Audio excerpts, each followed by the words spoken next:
Irmãos, abram a palavra de Deus no Evangelho de Marcos, capítulo 14. Nós vamos ler do verso 1 até o verso 11.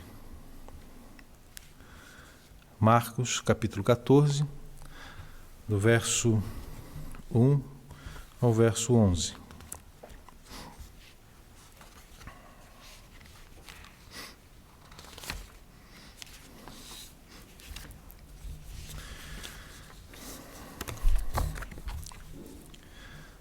Diz assim a palavra de Deus. Dali a 2 dias era a Páscoa e a festa dos pães asmos. E os principais sacerdotes e os escribas procuravam como o prenderiam à traição e o matariam. Pois diziam, não durante a festa, para que não haja tumulto entre o povo. Estando ele em Betânia, reclinado à mesa em casa de Simão, o leproso, veio uma mulher trazendo um vaso de alabastro com um preciosíssimo perfume de nardo puro, e quebrando o alabastro, derramou o bálsamo sobre a cabeça de Jesus.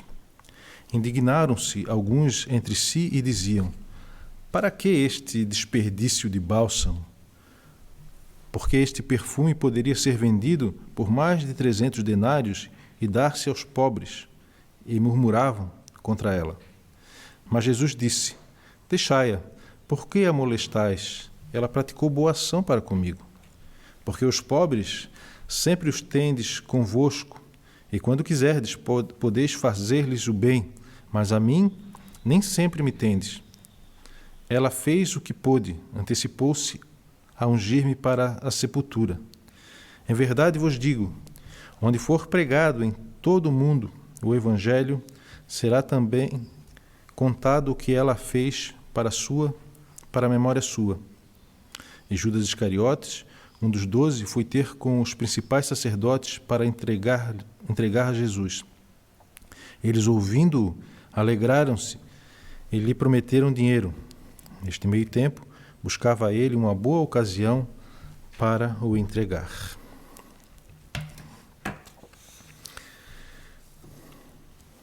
Nos capítulos 14 e 15 desse evangelho, nós temos vários acontecimentos que ocorreram em menos de 24 horas. Nós chegamos agora no cerne do evangelho. Tudo que foi dito até aqui, como já citamos um certo comentário, foi uma introdução para chegarmos até aqui. Temos à frente, nós teremos paixão, a morte, a ressurreição do Cristo, de Jesus, o Cristo, o Filho de Deus. Na verdade, aqui, entre 14:1 e 16:8, nós temos um grande bloco de narrativas com importantes informações para a fé cristã. É o cerne do Evangelho, como eu já disse. E 2 histórias destacam essa unidade de texto, essa unidade narrativa. Uma delas foi lida aqui, do 3 ao 9, que é a unção com nardo puro, feito por uma mulher, que inicia esse grande bloco. E o que finaliza esse grande bloco são 3 mulheres querendo embalsamar Jesus com aromas. Mulheres ungindo Jesus à custa de um alto preço, assim como também teve um alto preço a oferta de José de Arimateia, que envolveu Jesus num lençol que ele mesmo havia comprado e o depositou num túmulo também de sua propriedade. Isso também no finalzinho do capítulo 15. Grandes ações com alto custo, como o preço do perfume e como o valor gasto por José de Arimateia. Essas 2 ações, no início e no fim desse bloco, elas brilham. E brilham porque entre elas existe muitas trevas. Tirando essas 2 ações aqui das mulheres e de José de Arimateia, não temos nada de bom da parte da humanidade nessa narrativa que culmina com a solidão de Jesus na cruz e sua morte. O Evangelho chegou no seu ponto máximo, no seu clímax. Temos aqui diante de nós, então, várias profecias se cumprindo, apontando para Jesus como o soberano sobre a história. E posso citar alguns fatos aqui. Nós vamos perceber aqui profecias se cumprindo e revelando a fragilidade dos discípulos, daqueles que estão junto de Jesus. A entrega voluntária de Jesus também aos seus inimigos vai acontecer. O medo dos discípulos diante dos acontecimentos. A inocência de Jesus diante do julgamento fraudulento pelo qual ele vai passar. A passividade de Jesus diante da sentença injusta que vai ser dada a ele. A maldade e a zombaria dos seus adversários enquanto ele caminha rumo à morte naquela cruz. O sofrimento e a morte de Jesus em si e também a vitória imponente dele por intermédio da sua ressurreição. Tudo isso já havia sido pré-anunciado, profetizado, e a gente vai ver cumprindo-se nesses dois capítulos 14 e 15. Esse trecho que nós lemos agora, 14 do 1 a 11, ele se inicia falando de um plano arquitetado aqui pelos principais sacerdotes e pelos escribas, né?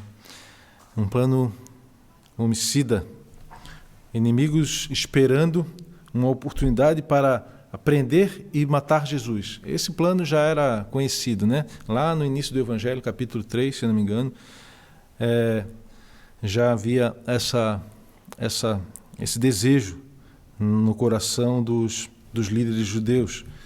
Inimigos declarados, então, agora querem a morte de Jesus, mas também temem a reação do povo e de Roma. E aqui um detalhe importante a ser notado é o momento em que isso acontece. Por nós não sermos judeus e também por não estar muito familiarizado com a cultura judaica, nós não notamos o impacto disso que é narrado aqui, né? Mas prestem atenção, o texto diz que era a ocasião da Páscoa, 14 de Nisan, dia que precede a festa dos pães asmos, que vai do dia 15 até o dia 21 desse mesmo mês. A ocasião de celebrar a saída dos hebreus, né, dos israelitas, da escravidão do Egito, a Páscoa do Senhor, quando os israelitas comeram o pão sem fermento, orientados por Deus, e foram livrados do anjo da morte enviado pelo Senhor para matar todos os primogênitos da terra do Egito. Era essa a ocasião, era a época da principal festa religiosa do povo judeu, celebrada já há tantos anos. E o que a gente não percebe é isso. Diante da principal festa religiosa judaica, o plano dos líderes religiosos era um plano de trevas. Isso é assustador. Isso é assustador porque eles não haviam entendido, isso revela que eles não haviam entendido o que estavam celebrando, na verdade. E também não entendiam que estavam diante daquele que deve ser celebrado como o cumprimento desta celebração, dessa festividade. Jesus é o cumprimento. Jesus é o Cordeiro. É o sangue dele que livra da morte, anunciada lá naquela ocasião no Egito. Jesus está sendo levado para seu destino pela maldade do homem, da humanidade, ali representada naqueles líderes religiosos. Mas, no final das contas, o cumprimento de todo aquele simbolismo, ele está para ser cumprido, né? Está para se cumprir exatamente por causa da maldade humana. E é a maldade humana, e é o mal, e é o pecado que faz com que isso tudo seja necessário. A maldade daqueles homens só confirma a necessidade de um sacrifício pascual que está para acontecer. O sacrifício definitivo, como diz o autor aos Hebreus, um sacrifício que não precisa ser repetido devido à sua suficiência. Temos aqui, então, o cumprimento do propósito divino e a confirmação da perversidade humana. A vontade humana é perversa. O mal está na humanidade. Por isso, é preciso um sacrifício perfeito para aplacar a ira de Deus, que está para acontecer. O próprio Senhor já havia anunciado isso em várias ocasiões. Diante desses dias de festa em Jerusalém, outro detalhe importante, há quem diga que a quantidade de pessoas na cidade mais que quadruplicava. Era um ambiente perfeito para os levantes contra a dominação romana, a Roma que controlava aquela região ali.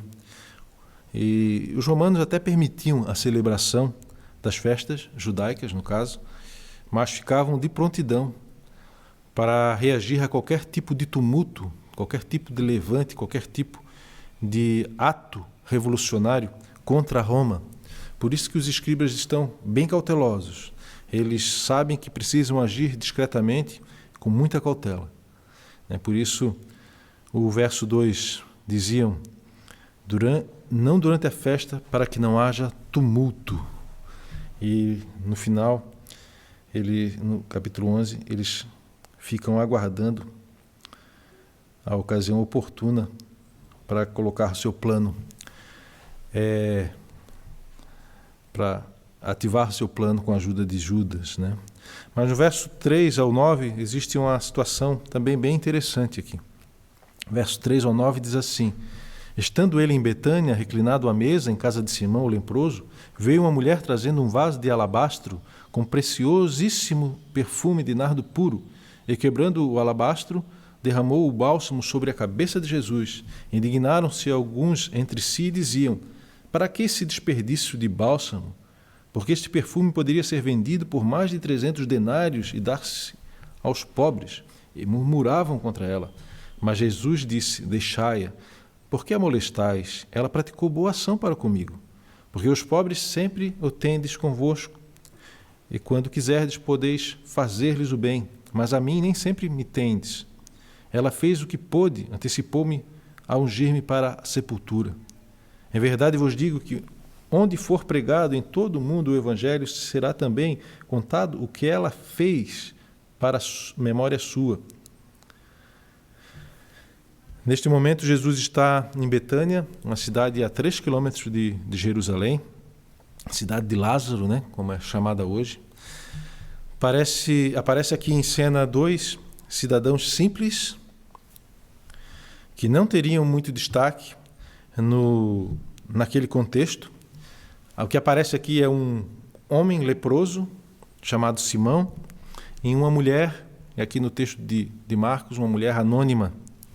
Esses dois, que não estão entre os 12 discípulos de Jesus e nem são do alto clero judaico, demonstram o seu amor por Jesus.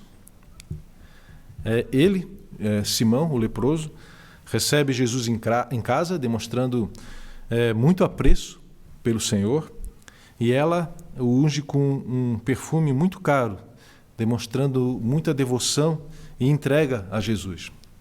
Jesus está prestes a vivenciar o final do seu ministério terreno, enfrentando o sofrimento e a morte que era exigida do Messias. Essa era a missão do Messias, e é recebido numa casa simples para se alimentar e para ser ungido. Jesus ele está sendo ungido para a sepultura, como diz o texto, ungido como um Messias real, que nesse momento ele é apresentado como o servo sofredor.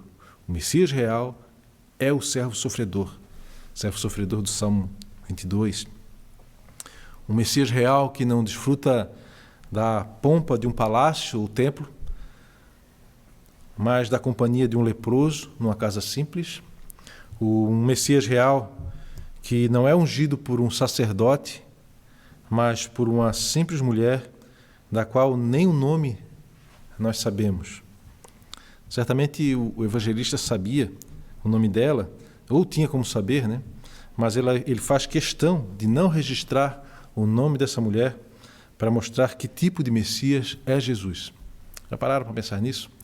João vai falar que ela é Maria, a irmã de Lázaro, mas Marcos faz questão de não registrar o nome dela para mostrar para nós que tipo de Messias é o Senhor Jesus. Jesus, ele é o Messias dos pequeninos, daqueles que, livres de toda arrogância e de autojustiça, louvam o seu nome com o pouco que têm.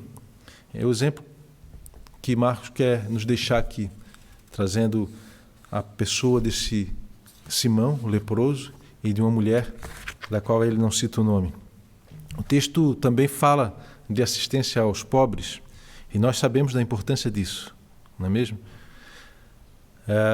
Nós sabemos que a maneira como reagimos à necessidade de alguém diz muito a respeito do nosso coração. E Jesus não desvaloriza isso, mas Jesus mostra para os seus discípulos o que era prioridade naquele momento.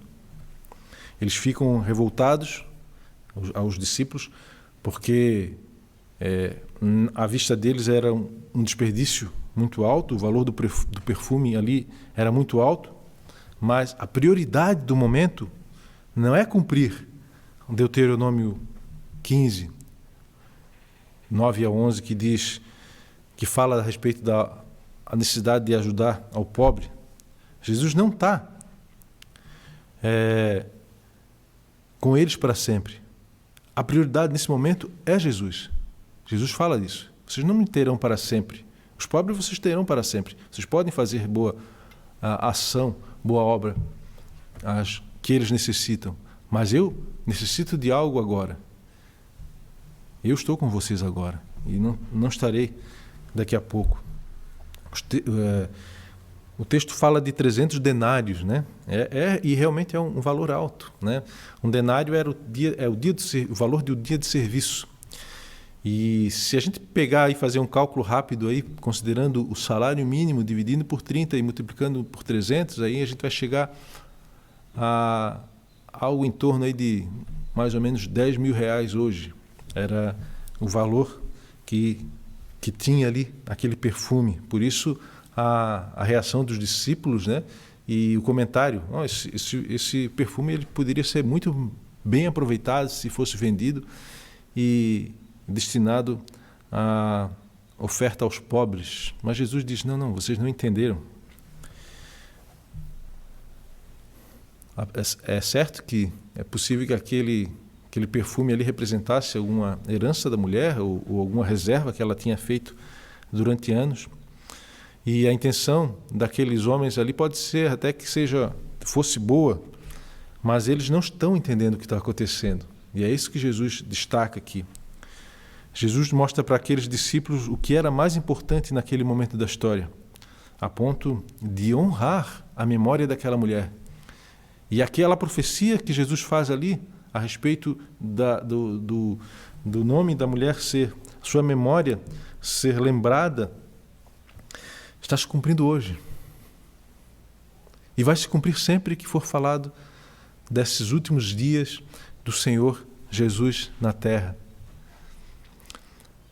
É importantíssimo o que ela fez, porque ela não deve ser censurada.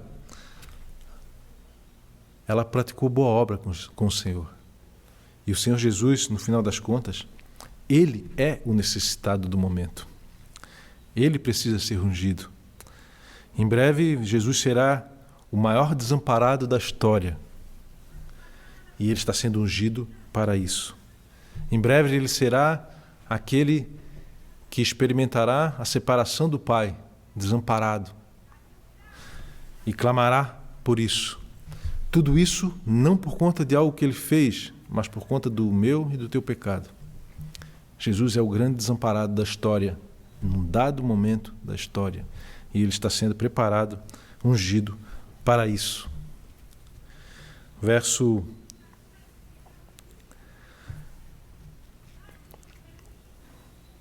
14, o verso 10 e 11, Jesus é traído por dinheiro. Diante de toda aquela situação, nós vemos a revolta no coração de Judas, e João o evangelista, o apóstolo João, vai falar que foi Judas que se levantou, né, junto com os discípulos ali, para reclamar daquela atitude da mulher. E aqui no Evangelho de Marcos nós só lemos que Judas Iscariotes, um dos 12, foi ter com os principais sacerdotes para lhes entregar Jesus. Eles, ouvindo, alegraram-se e lhe prometeram dinheiro. Neste meio tempo, buscava ele boa ocasião para o entregar. É necessário que a profecia do Salmo 41 ela se cumpra e Judas Iscariotes levante o calcanhar contra Jesus. É isso que está acontecendo. Judas procura os principais sacerdotes e combina com eles a maneira de entregar a Jesus. Como eu já disse, Judas é o maior preocupado com o desperdício, entre aspas, do perfume, como diz João no capítulo 12. E aqui juntou-se a maldade dos escribas e sacerdotes com a ganância de Judas, o traidor. E essa combinação faz com que Jesus seja entregue, no futuro próximo aqui, na mão dos líderes religiosos, como eles bem querem. A tão esperada oportunidade dos escribas e sacerdotes, então, ela acontece e veio a eles através da pessoa de Judas. Judas vai até eles e entrega a Jesus. Mateus 27, do 9 ao 10, ele fala de 30 moedas de prata, que na verdade é o valor de um escravo. Diz assim o texto, Mateus 27, do 9 ao 10. Então se cumpriu o que foi dito por intermédio do profeta Jeremias.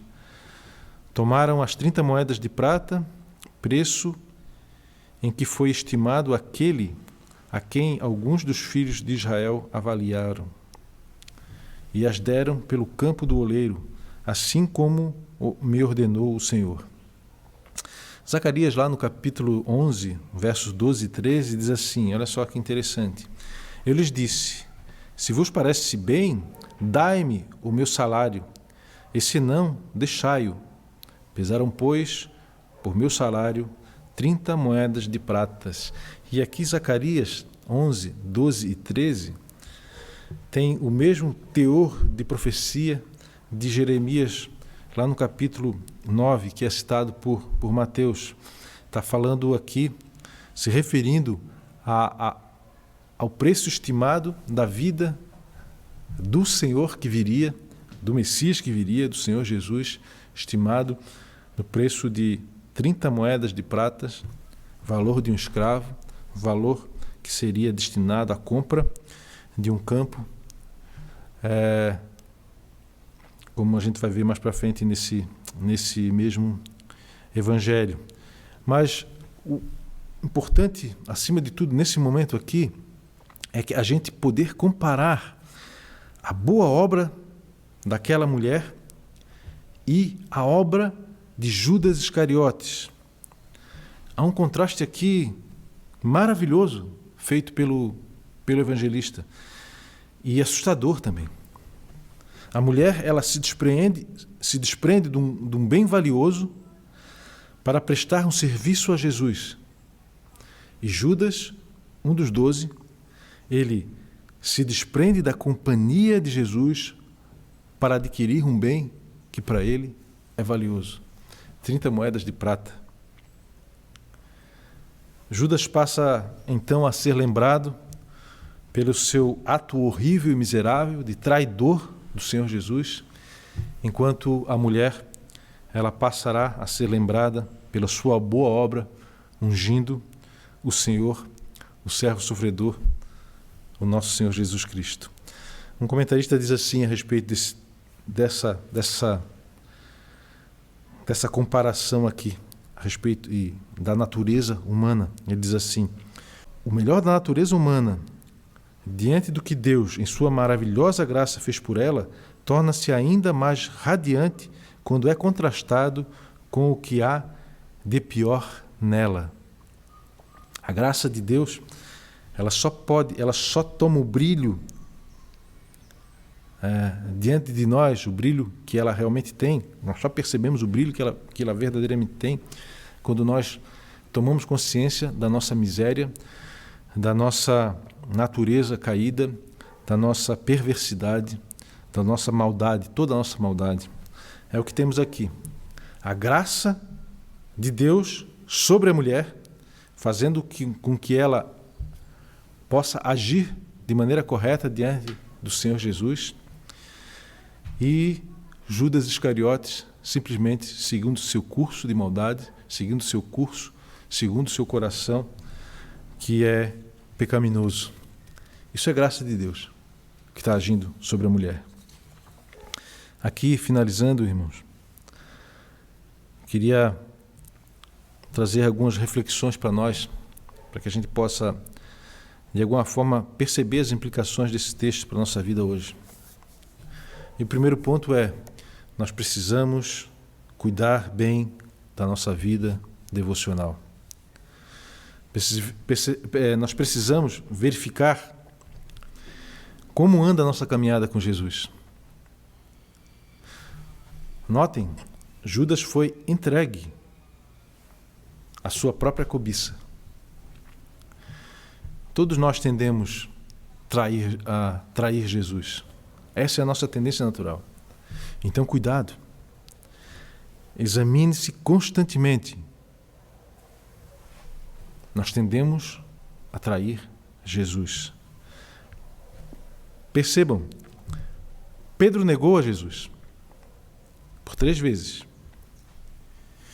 E o que difere Judas de Pedro é que Jesus não entregou a Pedro ao seu próprio coração, como ele fez com Judas.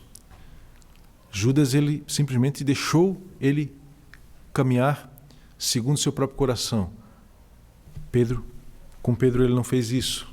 Lucas 22, 31 e 32, nós vemos as palavras de Jesus advertindo a Pedro, dizendo: Simão, Simão, eis que Satanás vos reclamou para vos peneirar como trigo.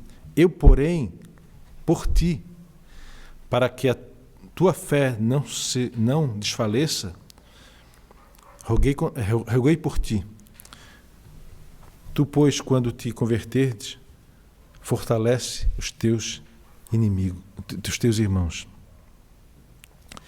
Então, irmãos, cuidado, vigiem, clamem ao Senhor pela sua santidade, pela sua vida de santidade. Qualquer pessoa entregue a seu próprio pecado caminha a passos largos para a perdição. O que difere uns dos outros é a graça de Deus. Façam bom uso da graça de Deus.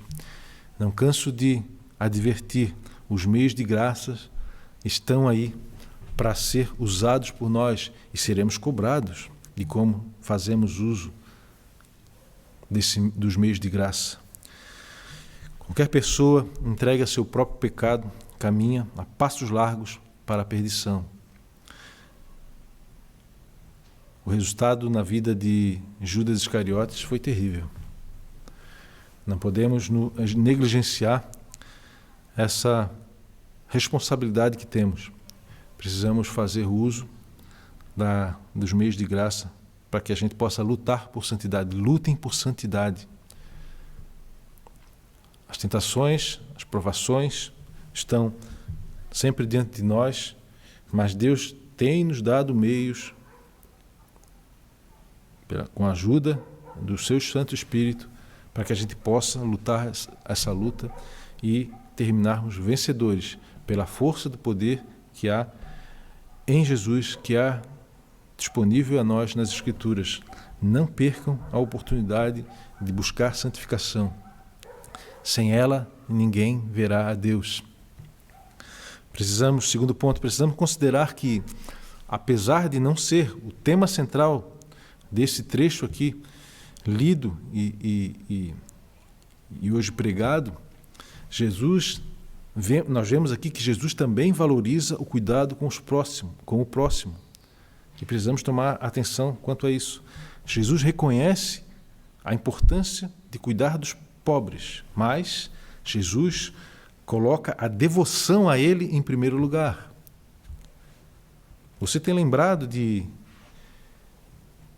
que amar o próximo de modo que glorifica a Deus passa primeiro por amar a Deus sobre todas as coisas? É dessa forma que as coisas devem acontecer. Isso tem a ver com motivações. Por que você está fazendo tal coisa? No caso aqui, por que você está cuidando do próximo? E a resposta nossa é porque nós somos amados por Deus. E esse amor transborda nos nossos corações e nos impulsiona a amar o próximo. Você tem colocado o cuidado com o necessitado como uma das prioridades da sua vida em decorrência do amor de Deus em você, na sua vida? Você tem alimentado a percepção do amor de Deus na sua vida? Você tem buscado compreender a profundidade desse amor, as dimensões desse amor, como Paulo fala lá em Efésios? Eu tenho certeza que quanto mais você compreender aquilo que na sua plenitude é incompreensível, que é o amor de Deus, mas quanto mais você compreender o amor de Deus sobre a sua vida, mais você será impulsionado a servir o próximo. Que isso seja a sua motivação sempre. O que você, ainda nesse contexto, outra pergunta: o que você entende quando ouve falar de amor sacrificial?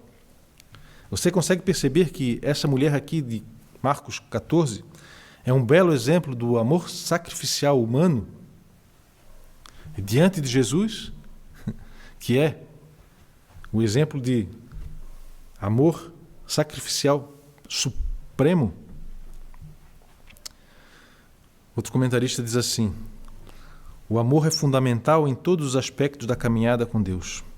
O amor dentro do ser divino, triuno, abrange o novo amor entre Cristo e seus seguidores, que precisa conduzir primeiro ao amor dentro da igreja, entre os irmãos, e depois ao amor pelos de fora. Amar a Deus deve se refletir em amar ao próximo. Que possamos viver dessa forma, né, irmãos? O terceiro ponto: precisamos nos posicionar corretamente diante do Senhor Jesus, entendendo quem Ele é, entendendo quem é Jesus, o Jesus do Evangelho. Jesus é aquele que foi batizado por João Batista no início do seu ministério terreno, como forma de se comprometer com o Pai, assumindo o seu ofício como um Messias ungido no Antigo Testamento. E Jesus também é aquele que foi ungido por essa mulher para a morte como servo sofredor, que dá a vida em resgate por muitos. O Messias que se entrega ao sacrifício. Esse é Jesus. Esse é Jesus das Escrituras. Qualquer outro Jesus que for vendido, que for oferecido a vocês, deve ser negado. O mesmo comentarista fala a respeito disso, a respeito da morte sacrificial de Jesus. A morte sacrificial de Jesus é o momento central da história da salvação, o ápice do plano salvífico de Deus. Somente o sacrifício expiatório de Jesus tinha condições de possibilitar a salvação. E o ato de o ungir para o sepultamento indica a honra devida a ele por esse ato salvífico. O gesto de amor da mulher retrata o louvor e a adoração que todos deveriam dedicar a Jesus por aquilo que Ele fez por nós. Quem é Jesus para você? Você vê Jesus como a única possibilidade de salvação? Diante disso, você tem agido com reverência na presença dEle? Livre-se de qualquer amarra que te impeça de adorá-lo como Ele merece. Jesus se entregou àquela cruz para que pudesse te resgatar do inferno. Ele foi à cruz para te resgatar do inferno. Por isso devemos adorá-lo, reconhecê-lo como a única possibilidade de salvação, ter reverência na presença dEle. Devemos ser impulsionados a Ele por um imenso amor, dando a Ele toda a nossa atenção, todo o nosso afeto, como fez aquela mulher. Toda a nossa atenção e afeto a Jesus, mesmo que corramos o risco de sermos mal entendidos e até mesmo escarnecidos ou censurados. Que o Senhor nos ajude, que o Senhor tenha misericórdia de nós e nos ajude a adorá-lo como Deus único e nosso Senhor e Salvador. Vamos orar? Senhor, nós te louvamos mais uma vez pelo Deus bondoso que és, pelo Senhor que cuida de nossas vidas, pelo Senhor que nos resgatou do inferno e tem nos prometido vida eterna. O Senhor que nos assegura as suas promessas na aliança eterna em Jesus Cristo, o nosso Senhor. Aliança no seu sangue. Aliança que deve ser lembrada por nós, porque sustenta, Senhor, toda a nossa esperança. E diante dessa beleza do Evangelho que nos mostra isso, nós te pedimos que tu nos ajudes, Senhor, a viver segundo essas verdades, em plena devoção ao Senhor, em plena entrega, abrindo mão daquilo que humanamente é valioso para nós, para que possamos alcançar ou nos sustentar nessas eternas. Senhor, sabemos que no final das contas, todo esforço nosso, ele é simplesmente uma reação ao amor que tu tens nos amado.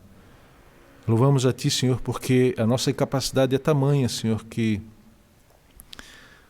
sem essa tua graça, Senhor, agindo em nós, nós nem compreenderíamos, ó Pai, nem daríamos valor ou ouvidos a essas verdades. Te louvamos, ó Pai, pelo dom da fé. Te louvamos porque isso foi dado a nós como um presente mais valioso que temos. Presente do qual nós não abrimos mão, Senhor. E clamamos, ó Pai, que tu nos ajudes a preservá-lo, Senhor, como a coisa mais importante. Mesmo tendo certeza que tu tens nos preservado até aqui, queremos valorizar, Senhor, essa tua ação, louvando o teu nome, engrandecendo o teu nome, buscando conhecer a tua vontade e cumprir ela, Senhor. Senhor, ajuda-nos, ó Pai, a transbordar nosso amor que alcança nossos corações, sobre a vida de outras pessoas, Senhor. Primeiramente, sobre a vida daqueles irmãos que compartilham a nossa fé, da mesma fé, mas também, Senhor, que esse amor chegue a corações que precisam tanto, Senhor, dessa resposta, Senhor, afetiva, de atenção, de cuidado. Ó, Senhor, que isso seja o início de um despertamento, Senhor, também, para a vida daqueles que não te conhecem, sabendo que existe, Senhor, um amor supremo, Senhor, que transcende todo o nosso entendimento e que aqueles que estão sendo atingidos pelo nosso amor possam perceber que esse amor, no final das contas, vem de ti, Senhor. Louvamos a ti pela vida da tua igreja, porque tu tens nos sustentado até aqui e pedimos, ó Pai, que tu nos preserves assim até o dia do retorno do nosso Senhor Jesus Cristo, dia tão esperado, tão ansiado, Senhor, tão desejado por nós, que Ele possa nos encontrar fiéis a tudo que Ele tem revelado a nós. Em nome de Jesus nós oramos. Amém. Irmãos, aqui termina o nosso culto. E o Senhor nos abençoe. Amém.